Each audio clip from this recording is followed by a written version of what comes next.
I wanted to talk to you a little bit about the run that you did from obviously Sydney to Melbourne. Bit of context, we obviously met when you did a marathon in Antarctica when we filmed the Hidden Legend episode. And since then, you and I guess we've become pretty fucking close, you could say. Yeah. But I wanted to go back and talk about Sydney to Melbourne. So, bit of context, explain what you tried to do. Well, I attempted to run from Sydney to Melbourne, going along the coastline, so 1,000 Ks, over the course of 10 days. That was the plan. Didn't quite make it, but I gave it a red hot crack. How far did you get? Well, I know how far you got because I was there with you, but just for everyone else, how far did you get? Well, we got to day 5, so I think in kilometre terms, it must have been around 450, 460 maybe. Fuck, that's pretty good. What I actually haven't spoken to you about this as well, but what actually made you want to do that run? I think I was on a trajectory of more, see how far I can go and what I can do. Like I watched a good mate of mine lose 35 kilos running, just purely running in the space of 6 or 7 months. And I just saw the effort that he put in, and I just thought, fuck me, like what effort that is comparable to that am I putting into my life? And obviously there was no effort in getting put into my life. So I thought, fuck, let's do something about that. And that's when I booked the marathon in Antarctica, and that sort of began the whole journey of what more can I do in my life. So the marathon in Antarctica was sort of just the catalyst. And then, you know, in preparation for that, I did my first ultra. I did my first 100K run, did a marathon a day for 7 days. Like I was just trying to see how much further I could push myself. And along that trajectory, you know, it was just building blocks. Like I did the marathon in Antarctica, then straight after that, I prepared for Ultraman, which was the double distance Ironman. And then straight after Ultraman, went straight into Sydney to Melbourne prep. It was just, to me, it was the next logical step. It was just, what's the next biggest thing I can do? What was that timeline? Because you said, how long, like when your friend lost all that weight, like how long was it between that moment where you decided to, I guess, quote unquote, sort it out versus like getting to Sydney to Melbourne? Like what does that look like? Well, he lost that weight at the end of 2022 coming into 2023. So I probably started running seriously 2023 in about February or so, sort of the beginning of the year. And that's when I booked a marathon in Antarctica, which was in December that year. And that's when the whole running journey started. So I did my first ultra. I think I did 60 Ks was my first ultra, and that was in June. And then in August, because I worked in Africa, I only had 3 weeks off at a time.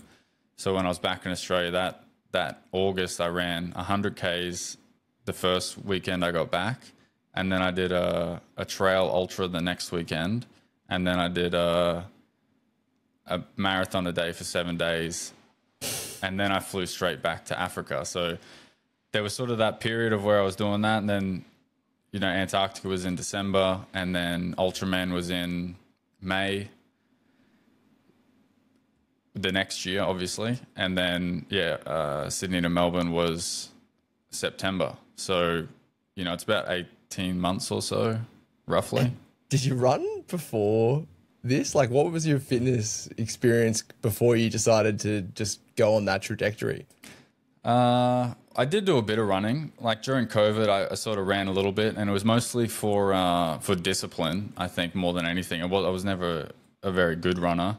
I ran my first marathon in COVID, but I went back and looked at what my Strava looked like, because I actually thought it was a much bigger trajectory than it really was. But it was really just 8 weeks of running really hard, and then I injured my knee, and then I didn't really run again much. It's sort of just more sporadic, like do a 10K every now and then, nothing nothing crazy.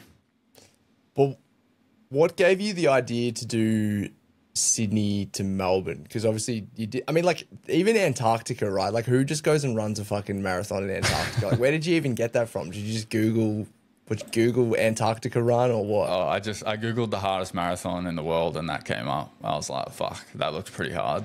Was it? Yeah, no, it was hard as fuck, but it was sick as well. It was like such a cool experience, and that's how I sold it to myself. I thought, fucking, when else will you ever go to Antarctica? Like this is it. Might as well do it. Yeah, like I mean, like I'd be so keen to give it a whirl. Like it's something that you don't hear about many people actually doing. Yeah, well, it's expensive. That's probably why many people don't do it. But yeah, it was a fucking cool experience, and it's something I'll definitely never forget. But to your point, when I was sort of going through that, you know, what else can I do? What more can I do? I think it was around August, September-ish in 2023 is when Chris Turnbull was running across the country, and he was setting the record for Perth to Sydney, which was, to me, I just thought that was fucking crazy. Like when I was doing a marathon a day for 7 days, he was doing 100 Ks a day for fucking 40 days pretty much. And I couldn't fathom it because I was having such a hard time just doing a marathon. How the hell is this guy doing 100 Ks? So I saw that and I was following his journey pretty intently, and I thought, man, I want to do that one day. That looks fucking insane. And he mentioned at one stage, just along his journey, that he'd run from Sydney to Melbourne or Melbourne to Sydney, whichever way it was. I thought, fuck, well, if I ever want to run from Perth to Sydney, then I'll probably just have to do what he does. And Sydney to Melbourne is the next logical thing before you can do, you know, Perth to Sydney. Yeah. I guess it is the next logical step to some, to you. Do you think with that run, like there was something you wanted to get out of it?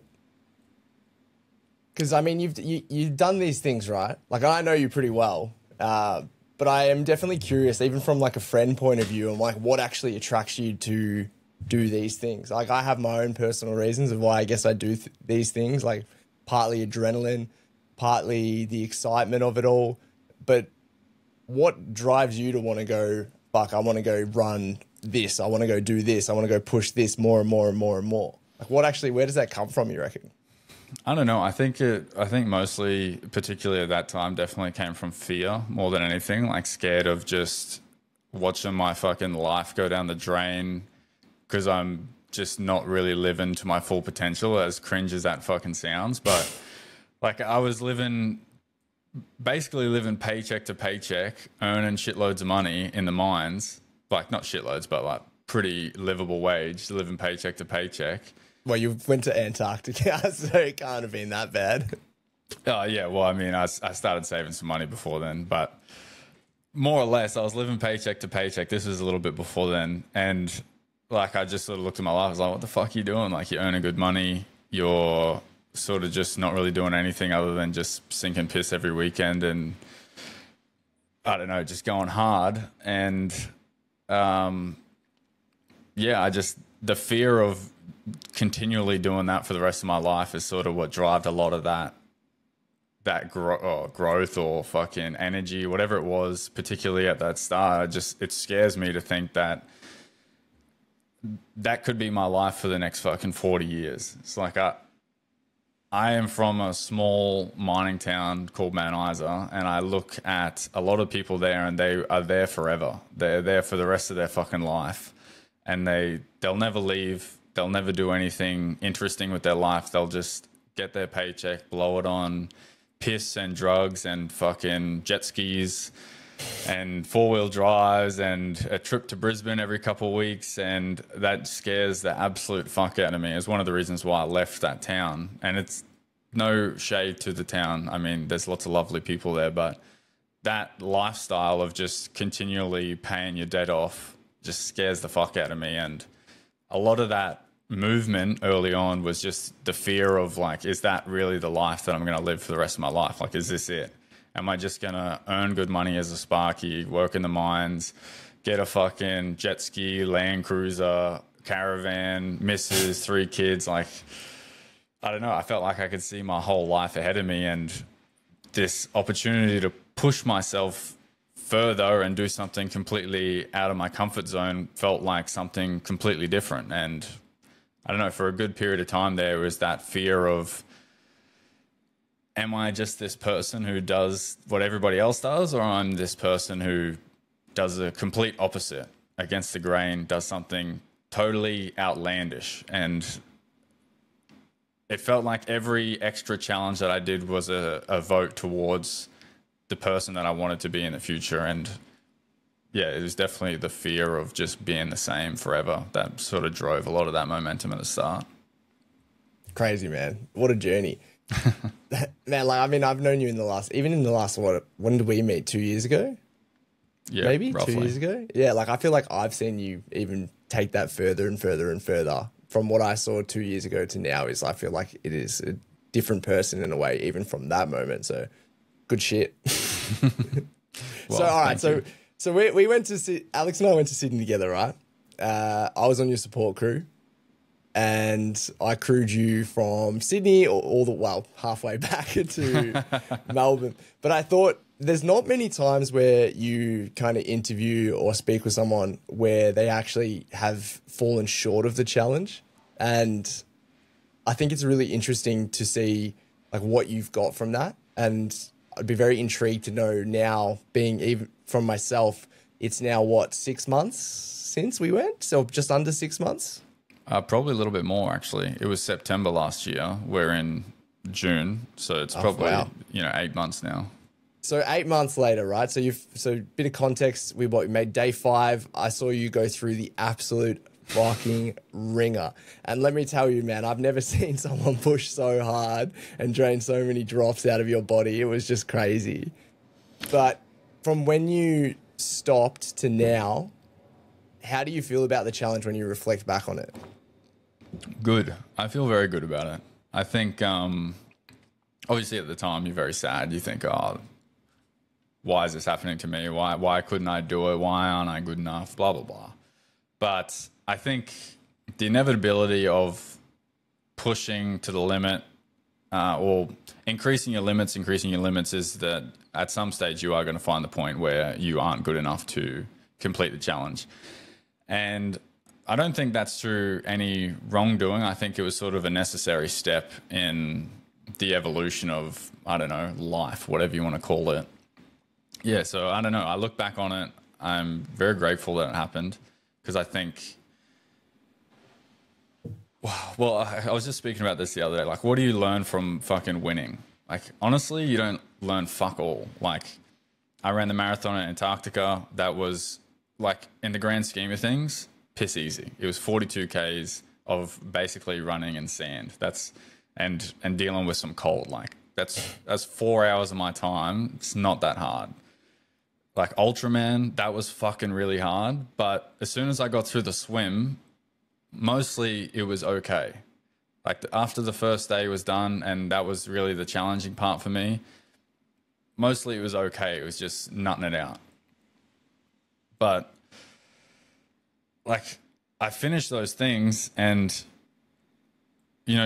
it was a success story, I suppose. Like it's not like I'm winning races, but I'm completing things that I never thought was possible. And then you go to the next step, and going to the next step isn't like, oh, I need to do all this extra preparation. I need to do this and this and this. It's like, all right, I was good enough to do that. Now I'm good enough to do this. Now I'm good enough to do that. And it's not until now when, you get 4.5 days into a run that you failed, and you are able, or probably not able, but more conscious to look back on, why did I fail? Why wasn't I good enough? Why wasn't my preparation good enough? What are the things that stopped me from being able to succeed here? Because I didn't finish Ultraman and say, what could have I done better? I finished Ultraman and said, yeah, I finished that. What's next? You know what I mean? Like there's no looking back and thinking, what could I do better? It's just, what's next?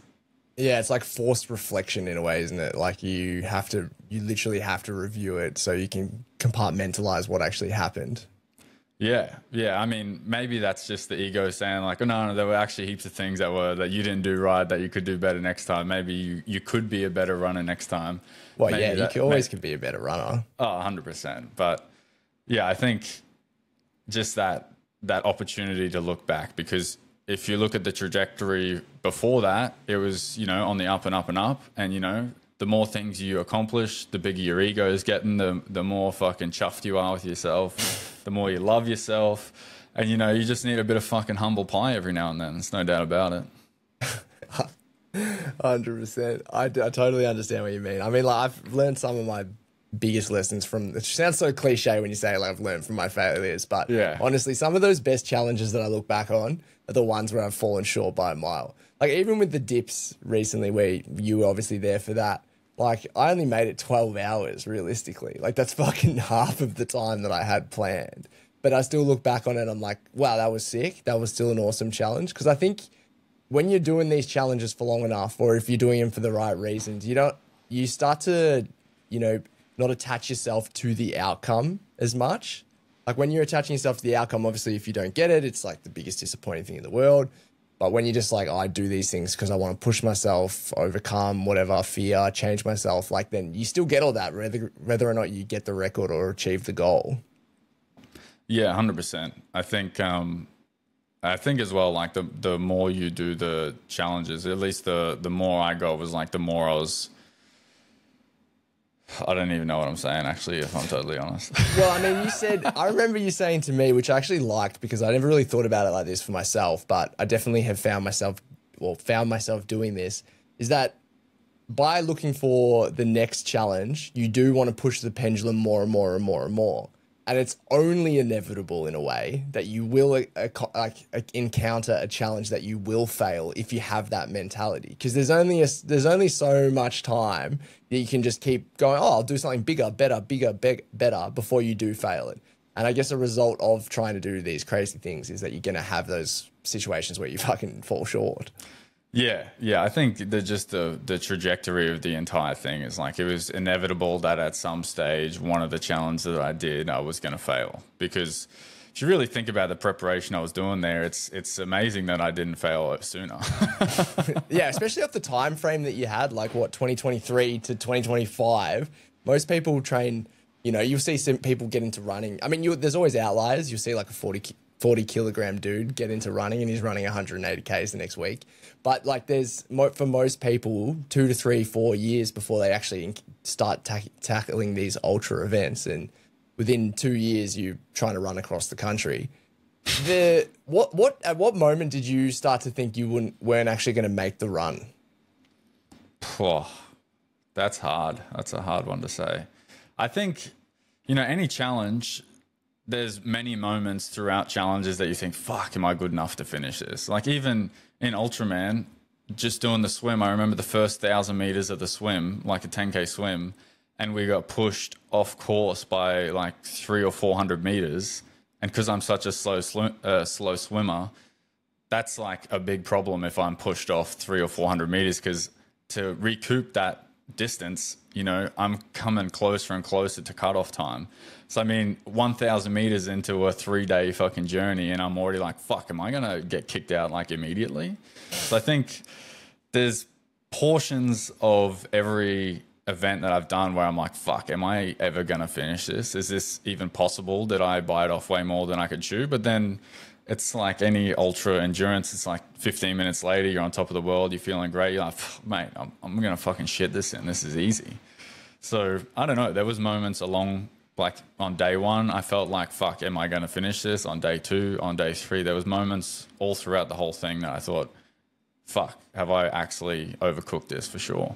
Yeah, I don't think it was until maybe day 4 where we started genuinely thinking that, because I mean, also the other factor to this is that it wasn't just about running 1,000 Ks, because you could have done, like you said, you could have done that if you just reduced the time goal. The fact that you were trying to do it at 100 Ks a day, and it was more than 100 Ks a day. I was there. It was like some days it was 107, 108. There was like, it was, and not to mention there's like the surprising amount of vert from Sydney to Melbourne, which I think, like you said, you made it sound this really like sexy goal.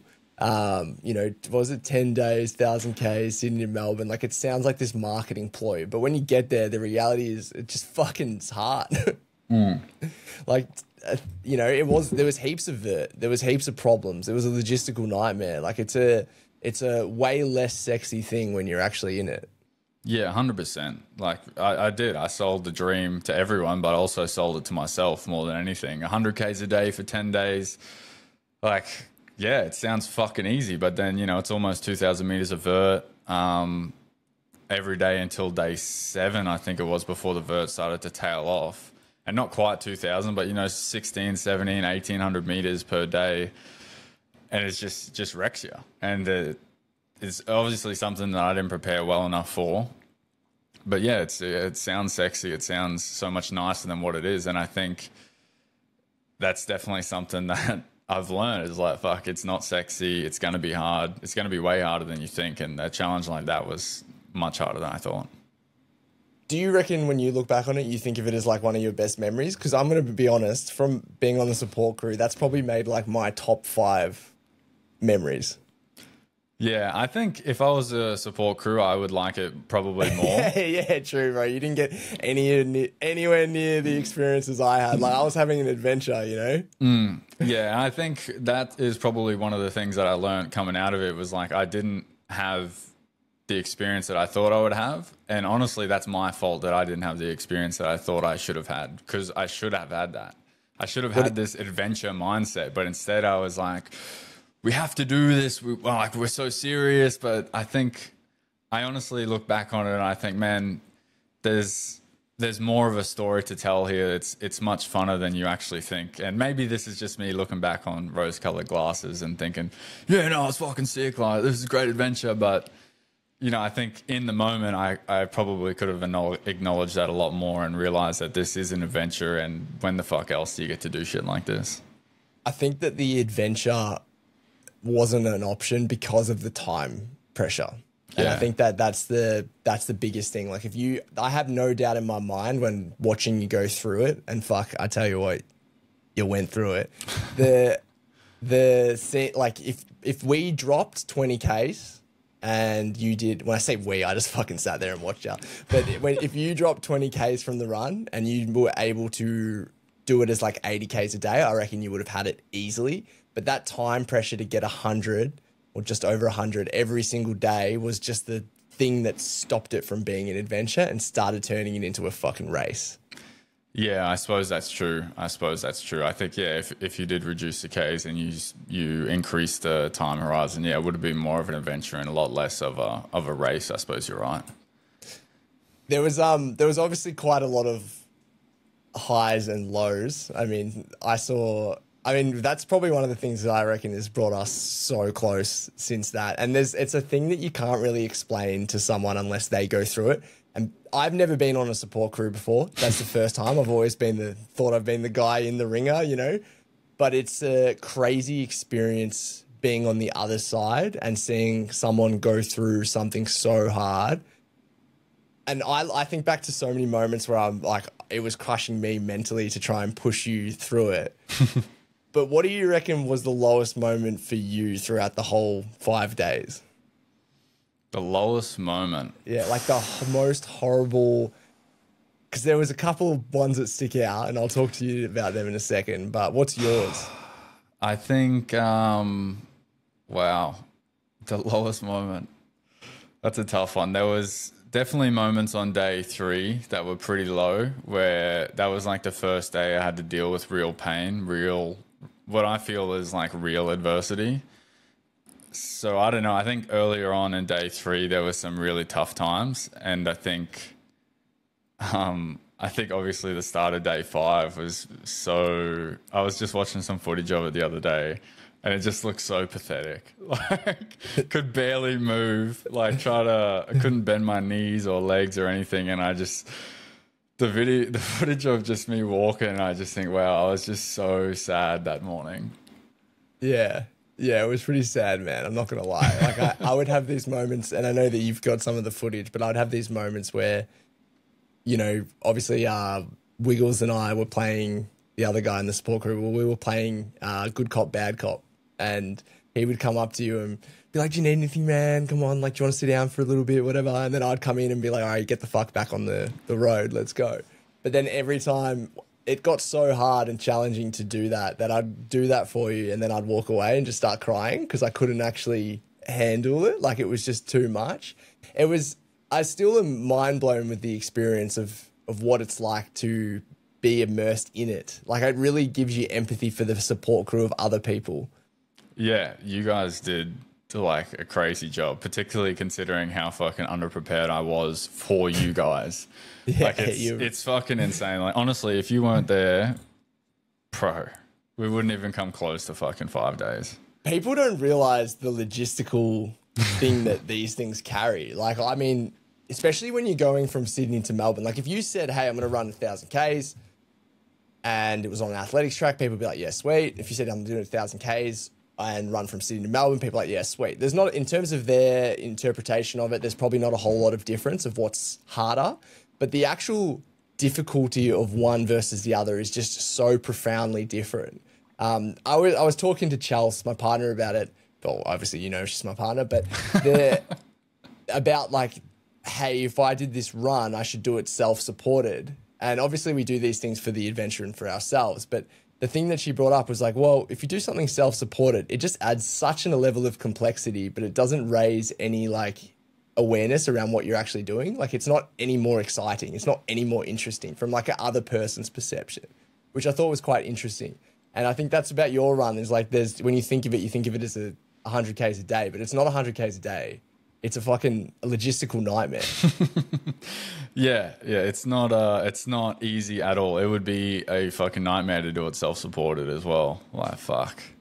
I can't even imagine. Do you think you'll have a crack at it again?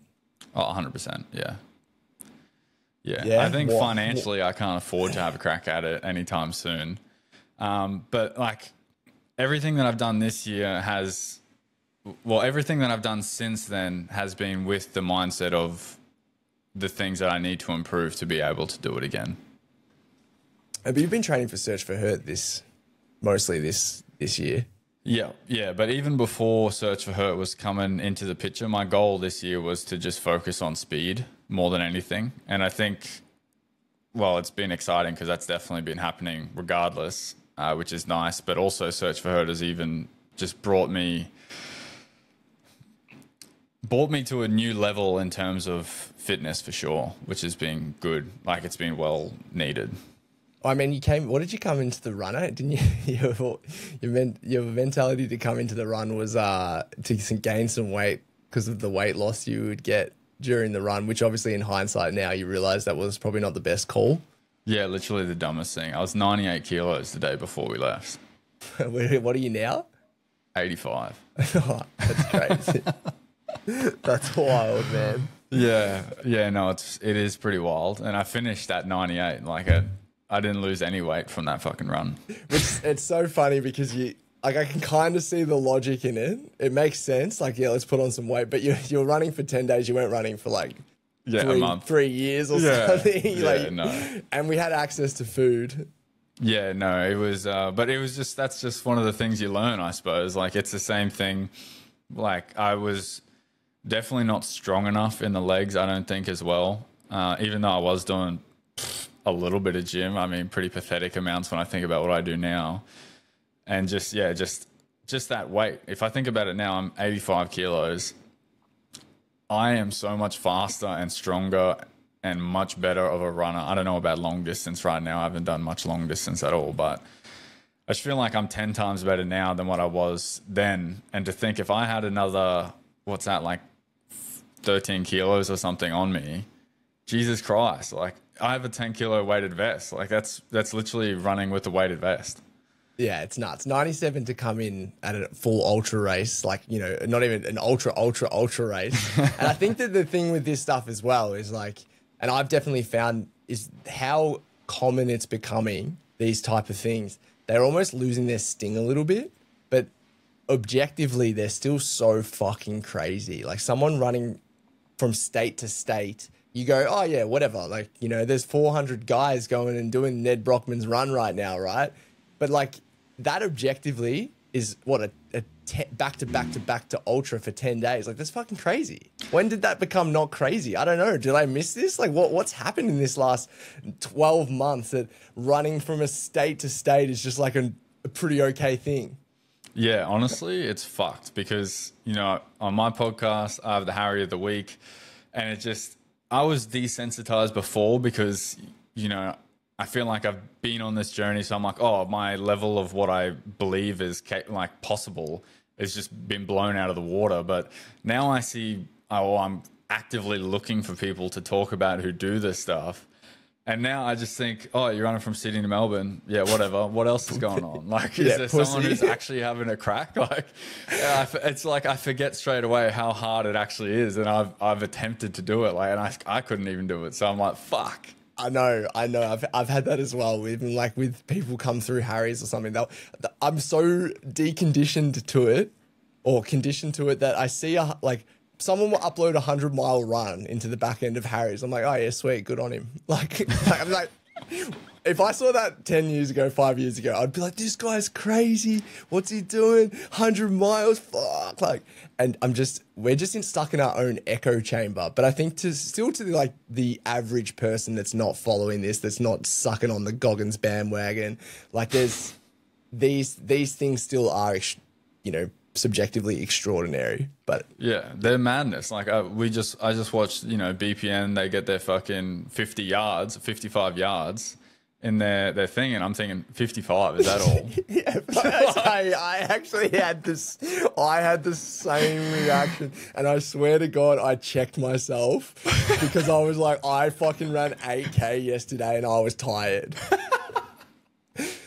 Like, I literally thought, I was like, oh, only 50 yards. King of the Hill, they did bloody, you know, whatever. Like, oh.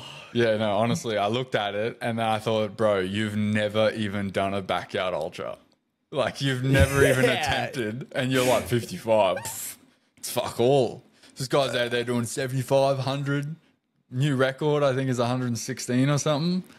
Yeah. It's fucking madness. It is crazy, man. It is crazy. Like, yeah, we've had a few people from Harry's send in like some of the challenges they're doing and just seeing if we can help them out from a support level. And it's hard because, like, on one side, I'm like, what you're doing is awesome. Fuck yeah. Like, would love to support it. But it's boring now, some of this stuff. And it's like, it shouldn't be. It just is. And I obviously can't change that. But, like, sorry, man, you have to spice it up a bit for us to be able to promote it. Like, that sucks. Yeah, it's definitely a saturated market. And now I don't know, it's sad in a sense because you see a lot of people putting a lot of effort into things to get zero traction. Like, I think Fran Herndl right now is running across the country. I don't see a lot of traction on her stuff. And she's probably going to break the female record. Who's this, sorry? Fran Herndl. I haven't even heard of it. Exactly. I mean, and I've seen Brooks running around Australia as well. Like, there's a few people doing these crazy things now, and I think people are starting to, like, tune out a little bit from them. Yeah, I mean, I even notice it. I see Brooke running around the country, and like at the start, I'm like, yeah, fuck yeah, and then I'm like, whatever. Like, and it's mad because I watch Sean do it, and I'm like, fuck yeah, Sean, let's go, man, this is sick. But then it's like the next person does it, I'm not as interested for this one. Then another person will do it, I might not even notice. Like, it's crazy. You just get so desensitized. Yeah, but like, isn't it nuts? Like, she's running 80 Ks a day for half a fucking year, and we're like, oh yeah, yeah.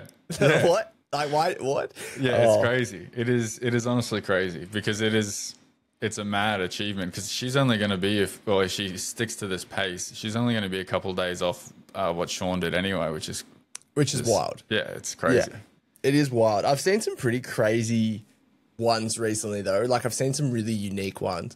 What was that one you did the other day? That guy, he did something fucking weird as on your Harry of the Week. Oh, he did the double Everest. Yeah, it was the double Mouse and that was crazy. Yeah, double Everest on a bike going up Mount Cootha. Hectic. Absolutely nuts. Yeah, and then there was another one about some guy who did a triathlon for styley multiple exercises concept too. Yeah, the health project. What's his name? Jed Zimmer. He did. Oh, fuck, it's hard to even remember what he did because it was so many different things. But it was like 5 days of just absolute disgustingness. I think he got most of the way through, but one day was like a 38-kilometer swim. Like that was one of his days. Like it's fucking crazy. Yeah, that's nuts. I think, do you know who I still love seeing though? I don't think it matters how many times, but still Ross Edgley. Like every time I see a Ross Edgley challenge, I'm like, I am fucking glued. Yeah. Yeah, but I mean, he just has so many crazy ones. Like going down 510 kilometers in the Yukon, like through Canada, is just absolutely insane. Like what a crazy story. And what an unreal fucking documentary. Oh, that was insane, wasn't it? Yeah, absolutely crazy. And to see like 20, 25 guys and girls helping him get down that fucking river, feeding him, like the whole thing, it's so cool. Yeah, and you know what? Since I'll come on your run, when I watch these things, it fires me up, like even just seeing the other people, because I know I can feel it. Like I can feel it. So if anyone ever wants to support crew someone, do it, because it is a profound experience. Yeah, I mean, absolutely. Have you done it? Have you crewed? Or are you just a selfish dog that's fucking I'm a selfish dog. No one's asked me to crew, technically, I suppose. I'd definitely be down for it, for sure. I mean, I probably owe you one, I reckon. Yeah, it's coming. It's coming. I'm waiting for the right time, but yeah, I'm not ready. I got to keep this business afloat for fucking a few more months at least. Yeah, you're a bit busy for the time being. But yeah, I think I'll definitely do it in the future. Nice, man. All right, well, we might wrap there. Good Sweet stuff. Sounds good.